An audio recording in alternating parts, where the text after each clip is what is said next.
In this episode, we talk about burnout, what it is, what are the symptoms you might experience, and how would you feel, and explore the differences between stress and burnout. It's Mike and Yuen. Welcome to the Imperfect Clinician.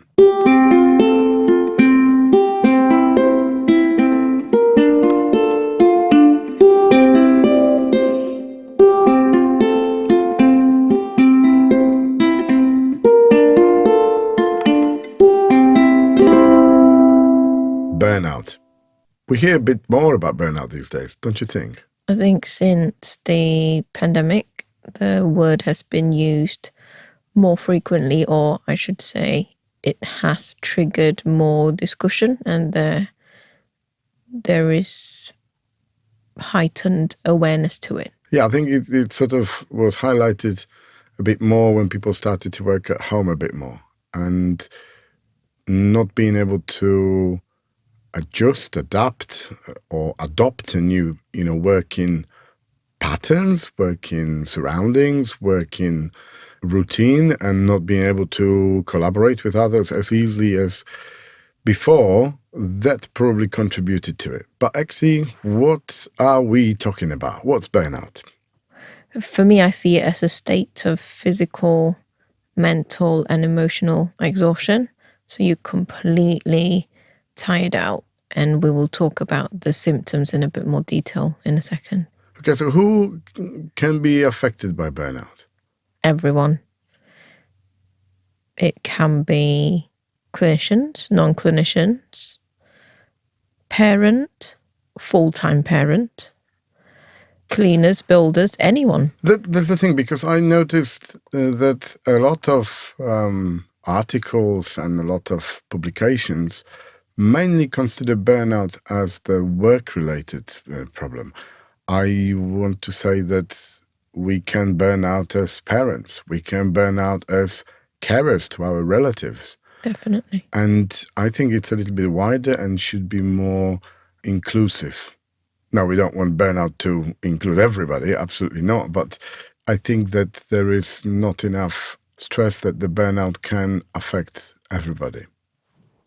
One question I have, do you think, or does burnout happen when you lose your passion?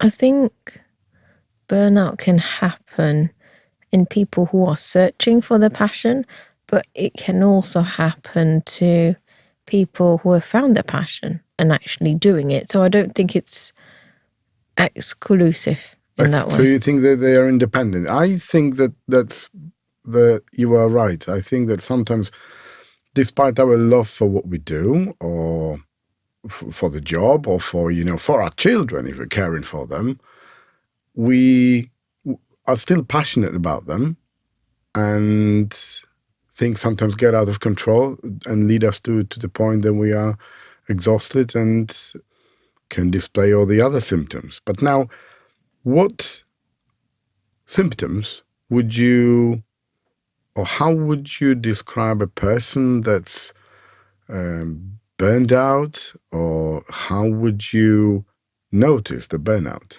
How would you feel? The easiest way is to say as if I'm running on empty. I haven't got any more to give, but the everyday situation still takes it from me. And so you were asking about how would I feel, or the symptoms. I would be expecting, we mentioned about exhaustion, so feeling quite drained, feeling quite helpless, defeated, trapped. And for me, definitely there will be irritability involved, inability to focus. I think that inability to focus on the things that you used to focus without any problem.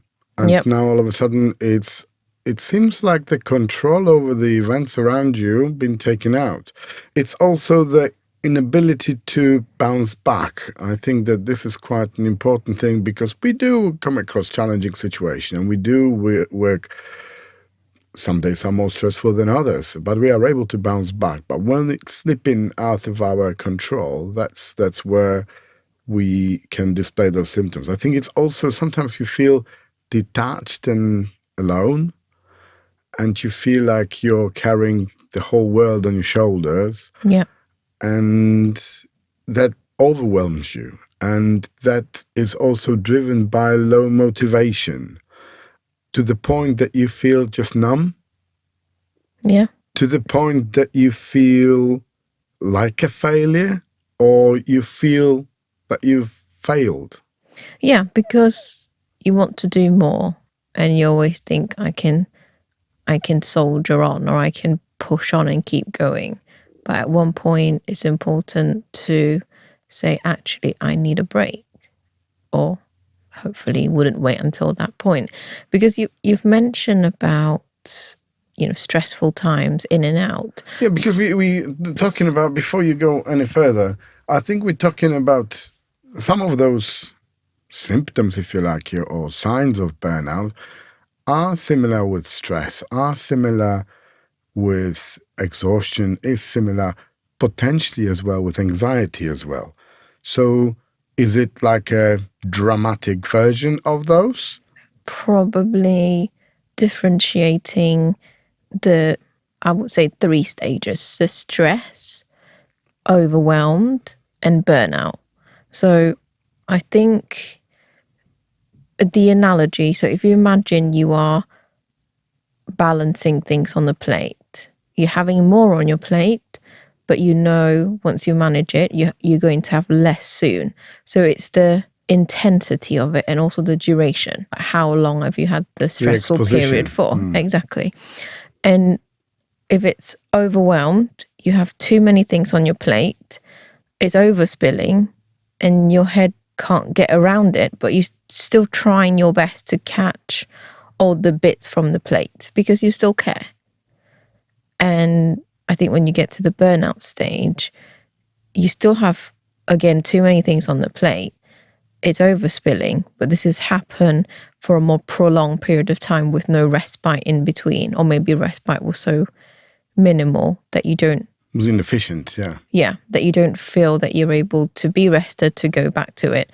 So it's more of a chronic state, but you stop catching the spilled things because you gave up. It's like, I'm not going to win. It doesn't matter how much I'm catching. A lot is still falling. I still miss a few things that's fallen off. Yeah, I've heard that when you manage or lead the people, if people are crying, it's still, okay. But if people are laughing, that's where we've gone past caring point. I think, yeah, depending on context, but I can see where that's Yeah, coming do you know from. what I mean? Because when you cry, because you feel like you maybe could do more or could do things differently, but you still, the care is there. But when you start laughing, you've gone beyond this point. Mental Health UK mentioned about burnout isn't something that goes away on its own. The underlying causes need to be addressed. Because I think it's perhaps there are some level of cultural and societal expectation to say you have to have grit, you have to have determination, you have to keep going. And keep going has a positive connotation to it. Whereas actually learning when to stop to reflect are also really good traits, but it's more negatively, the term quitter has a more negative impact to it. For sure. With burnout, it feels like it negatively impacts pretty much all parts of life. Could impact your family or your attitude towards the family. And then friendships, also view on yourself and feeling inadequate.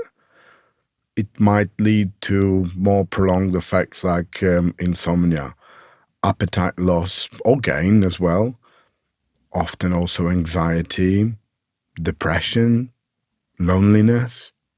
Yeah, because if you feel so stretched, any relationship, including relationship with self and relationship with anyone around you, those are extra effort. And maybe the one thing that you want to do is to just be. without anyone, without any obligation.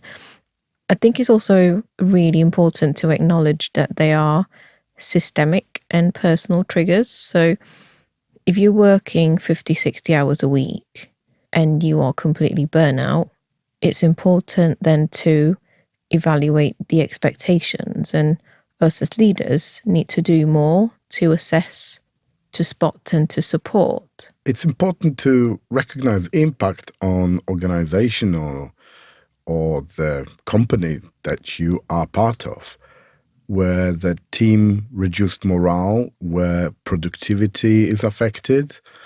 It then leads to reduced performance. But that comes in parallel with things like problems with retention of staff. I think also it kills creativity to some extent because you just get into the hamster wheel just to get through the day before you completely give up in a way. I agree. I think creativity comes when people are supported and feel well in their self. You won't want to be creative when you're in the survivor mode. Absolutely. You just think about surviving. I mean, there's nothing else to it. That can be effect of or can lead to creating a toxic culture in a team as well. That's what we're talking about. And that's where the team health can diminish, where, people become more irritable, people start blaming others, then we're heading to non-constructive arguments or, people bunching up into factions or into groups that are teasing others. Or, these are the sign of the culture that should not happen in a team that wants to, be progressive and have happy and fulfilled members. I think it also ultimately may lead to compromise in safety. That is a big one. For us as clinicians, it's a very big point of concern. If we stop, I want to say that we are bred in a way that safety is always a priority and we wouldn't compromise it. But through burnout, through people who may not have the same passion for the job, it can lead to situations where we may not spot something and miss or make a straight error as well of judgment. Yeah, I think you mentioned about safety, and perhaps before getting to compromise safety, the patients or customers' experience will be affected too. Absolutely, and this is what it all leads to.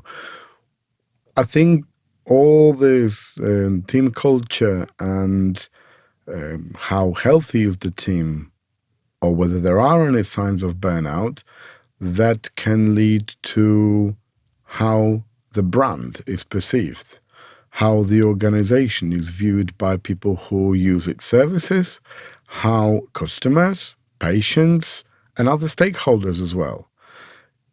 So you don't want to see people who are running on empty and not really giving you the feel that things are right. Yeah, we all can have a bad day, but we're talking about prolonged systemic problems. Yeah, and I think if you're not inside it from the outside, you slowly gain a reputation, a negative one at that, and it really affects attraction. So when you want to recruit, or because people are leaving because of burnout, then people don't want to come to you because people who's left, things spread by word of mouth. Yeah, very true. And, if something good happens to you, you will maybe say to one or two people. If something bad happens to you, you be sure to tell 100. Yeah, exactly. and I think the end result, so studies have shown that there is economic impact, so profit loss due to whoever that's using the service. So whether it's, like you said, patients, customers, and also employees. The 2023 Centre for Economic and Business Research data shows that employees are costing UK businesses up to 6.2 billion alone in sick days and lack of productivity. Yeah, and in 2023, Office for National Statistics here in UK on sick days, when they were looking at that, it shows that burnout is associated with absenteeism, with a 21% increase in sick days per year. I mean, if that's not huge, then I don't know what is when it comes to impact on work. I mean, we started to observe relatively new terms like presenteeism. So people turning up at work but not really doing that much, not really doing what's expected of them. So they Because turn of up what? because of being unwell, because of lack of care, because of various factors that could impact their, especially mental well-being. Yeah. Yeah. And I mean, there are some cases of, for example, you have a massive headache, you go to work and you try your best, but you're not working to your 100% ability. yeah. But if you are down, if you are not feeling it, and it got to the point that you are overwhelmed with the things that are spilling off your plate and it's just running through your hands, you're unable to pick it up, to prioritize, to organize yourself better, to, all you just want to do is just end the day. Yeah, so I think it's important. We'll look at what we can do as leaders, and also we'll look at what we can do as individual. So how do we as leaders help? Oh, there is, I think, a number of things that are important to consider, at least. Yeah, I think the most important out of all is to recognize that the problem exists, because that allows you to manage it. If you are in denial and everything is, what's the word, special term, honky-dory, okay, then you are led to believe that, you're going to high-five yourself in your imagination. You're going to pat yourself on the back that things are going well, whereas Should we you give may not. context about honky dory, about what it means? Because non-UK listeners wouldn't have I any don't know what it idea. means. Do you know what it means? It means everything is good. Oh, yeah. Well, yeah, I know that, but I didn't know where it comes from. It's from the Never mind. Okay, just leave it. Yeah, but there is. Let's go back to the not so honky-dory situation. So we acknowledged as an organization or as leaders that this problem can exist, can happen, because we have real people working in our structures. Yeah, we first should start with the communication. After recognizing that the problem exists or might potentially exist or happen, appear, the most important thing that will let us understand it is communication. And communication both ways, open channels of communication to and from the employees, to and from the team members and leaders, managers. Is very important to see how people feel. Because then, if this is a problem with the system, then the system needs some sort of revamp done on the higher stages of hierarchy. Okay. So assessing with employees by checking in regularly, to put a dedicated time, set a dedicated time aside for those check-ins, is quite important. It will vary how often, and not only per organization, but also per individuals. I think we need to make sure that it meets both parties' expectations. and it's protected, because it's, if you set time aside and then have people keep interrupting, you can't really talk about difficult stuff. Absolutely. So then we go to employee recognition. So we do hear what we need to do better. We do hear what we do hear all sorts of different form of feedback, but recognition of how people are, recognizing their Effort. successes and effects, is quite valuable in making sure that people's work is not for just for money, just for the paycheck. Yeah. Prioritizing well-being is also one of the crucial things to try to understand how we can contribute in a positive manner to people's well-being. Yeah, and when you're as in the capacity of a leader, modeling that by example and creating space for people and encouraging that conversation within work time is a positive sign. Yes, same as, for example, stress management. There are organizations who offer support to the team members. Anonymous, non-anonymous, that's a completely, individual part, but very often advice or more than advice can be offered to employees to make sure that they can cope with stress a bit better. I agree. And having recovery time, so like breaks, mental and physical breaks, because sometimes walking away from the room or from the situation allows you to have physical distance from it, but also mental break, like having a cup of tea or Being away from work, being essentially. away, or take Even in your mind. take 2 minutes just to come out of it. Yeah, for me, it's a reset time. I sometimes Exactly, yeah. need, to look outside, see the tree. Okay, I'm good. I'm ready to go back. Yeah. What is quite important is to encourage setting boundaries, because dumping workload on people, as great as it may seem, because you have delegated, may not necessarily lead to accomplishing it. So we might as well encourage setting boundaries and allow people who are in a team to set realistic, expectations on when certain job can be delivered.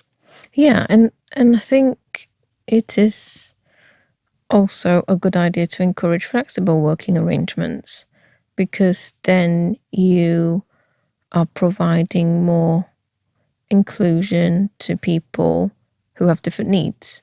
Absolutely. Visible resources. So I want to say that there should be resources already in place. If not, then there should be quite a handful of them, but also making sure that they are visible, because in order to help with employees deal with burnout, they need to know. Yeah, they need to know what help is available. Yeah, and how to find it. Because there is a 2020 data shows that 23% of people knew what plans their employers had in place. And that's very little. And that's not a lot at all. This might sound really easy, but make sure people do take their annual leave. Yeah, and have a quality time off work. So thumbs off, essentially. Yeah, Yeah. because this is the thing. It's about resting. It's about providing atmosphere where people are not feeling guilty for going on holiday. Yeah, and any overtime that they're doing, making sure that that's either paid or taken time in lieu, whichever preference or organizational policies there are. So we are encouraging and wanting to show that this is something that is really important for the organization. We want to make sure that you are taken care of. The other thing we talked about quite a bit in our previous season was psychological safety. I think it's important to provide authentic support to people at work, whether it's mental health support, because it makes a significant difference. If you create that space and you tell people that you lead, your employees, that it is okay to voice and you'll be supported and not penalized. It's okay for us to tell you how we can support you, or it's okay to rant and might not need support. So everyone needs a space like this at work, because you need to feel safe at work and safe at home. This leads us to trusting your employees. Like when we were talking earlier about encouraging setting boundaries, about providing the psychological safety. So it's about trusting more. So then we had to autonomy. Yeah. And autonomy, in some research that we got our data from, show that staff are 43% less likely to experience high level of burnout when they decide on how and when they complete their work. Of course, we're talking about, people being accountable for what they have to do, and not, right, I'm going to fold this shirt this year. That's not the Not story. micromanaging, but just to give context. This is by PET 2021 by Harvard Business Review. I think that there's quite a number of things which we as leaders and organizations can do to support fight against burnout. Yeah, and we talked about flexible working previously. There will be more and more situations where people are working from home. So either hybrid working, where they have a face-to-face and working from home arrangement, or a complete remote working. So how do you do it when you are working from home or working remotely in any capacity, really? When you are in an office and you have coffee break, you actually walk away from your room and go and have coffee and have a minute chit chat while you're waiting for the kettle to boil. Have actual virtual coffee breaks. So you actually walk in to make your drink. What about others? Because it's nice to sometimes spend time with others at work, but not talking about work. Yeah, exactly. So I think in that case, it's important to schedule time in for like a catch up every day. Because informal catch up, because it can be more formalized where you have official things that you want to ask about, but maybe an informal catch up or maybe a Teams chat where people are, saying to each other, good morning, how was your weekend, that sort of thing. So you still have that, especially if your team is quite big or you have a combination of people working remotely and working in different locations, then it's a good idea to foster that relationship that way. I worked for a bit from home, and I can see that it is a completely different and a new way of working for a lot of people. It was certainly for me. But you do feel lonely. You do feel, reducing loneliness through those catch-ups, through less formal chats, plays a vital form. And I think it was quite important to keep your sanity going. I mean, that was in the middle of COVID, where not a lot of things were certain around us. So that added to the stress levels. And that was a completely different, unheard of new situation, for me to work from home. I had to grow into it, I guess. Yeah, and it's then very easy to feel isolated because you are literally on your own. There is also, I think it's a good idea to have, in some ways, a routine.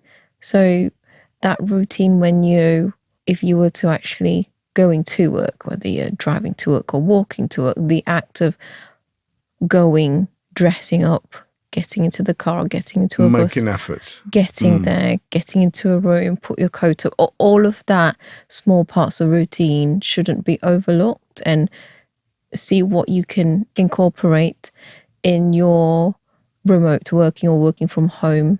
I think it will be a different routine, but I think the routine serves the purpose of gearing yourself up for work. Yeah, and putting your mind into that perspective. So, because if you can switch on, then you can switch off. Whereas if you don't have an on button, it makes it hard to then switch off. So it can be changing into your work top if you still want to wear work pants because nobody can see you when you are on a Teams call, then you can do that. But if you have the ability to go into an office or a separate room for it, opening the door and closing the door, that feels that you've created that division between home and work. And I know not all of us have that luxury to do that, but it's doing small actions to perhaps having a dedicated area for work instead of jumping all around the house. And so, or spending all day eating, sleeping, and working in your bed. Yes, all in one space, because then our brain is conditioned to go, this is the place that we sleep. This is the place that we work. Whereas if it's all jumbled up, when you get into bed, your brain and your body will be thinking, well, which one is it now? And if you have hybrid working, then scheduling in office days are good because you can actually go and see people, build relationship, feel a sense of belonging, and be part of the discussion. Have a bit of a change as well. Yeah. And I think it's important for organization to be inclusive of remote and hybrid workers, because when you have a meeting and if you have a combination of most people coming together face to face and then a handful remotely, there needs to be somebody who's making sure that first of all they are part of the conversation, and second of all there is somebody to catch their responses when they're chatting or when they're talking. That is true. That is something that is worth considering. Absolutely. Yeah, and so how do we ensure that if we have really important things that need everyone to be present, is it better if you have quite a lot of people doing remote working? Is it better to do a Teams chat? And so everyone has same rights of appearance. Yeah, do you know what I mean? Yeah, exactly. And I think asking for help is harder remotely. Visibility, I think so, because connection is different. You know, the connection between you people in your team and your line management is a bit more distant. Yeah, and I think there are two parts. One, the employees need to put in more effort to be more visible and be more proactive. But the organization or the leader needs to put more effort into making sure that the connection's there and continue to foster it and nourish that relationship. Okay, so these are some potential solutions to problems of working remotely in context of preventing burnout. How do we look out for signs? Next week, we're going to talk more about burnout, and we'll share some tips with you on how can we become more resilient, how can we look after ourselves and get better at preventing burnout. That's it for today. Until next time. It's about time for Yuen Reads. So we kickstart season 3 Yuen Reads with a strong book, Michael Stanier, The Coaching Habit. So I love his writing. I love his style. I love his practical advice. He's always managed, and I don't know how, to compress really applicable advice, compress into a book. Or I don't really see it as a book. I see it as a step-by-step guide for me that provides me with all the tools that I need to make a difference on how I lead and support by asking questions, by stepping back, and by doing so, I'm able to empower people around me because I can improve how they work without giving them solutions, and it makes myself and the team and the organization more efficient, and it makes sure that I lead with more impact. Definitely recommend. Thank you for listening to the Imperfect Clinician podcast. Grow and learn with us using our experience and flaws, just like we'd learn every day about ourselves. The best way to support us is to hit that follow or subscribe button. Thanks for your participation in our socials. We take to heart the ratings, reviews, and comments. The best way we can repay you is by making this podcast better and by reaching and inspiring more people like you, like us. Until next time.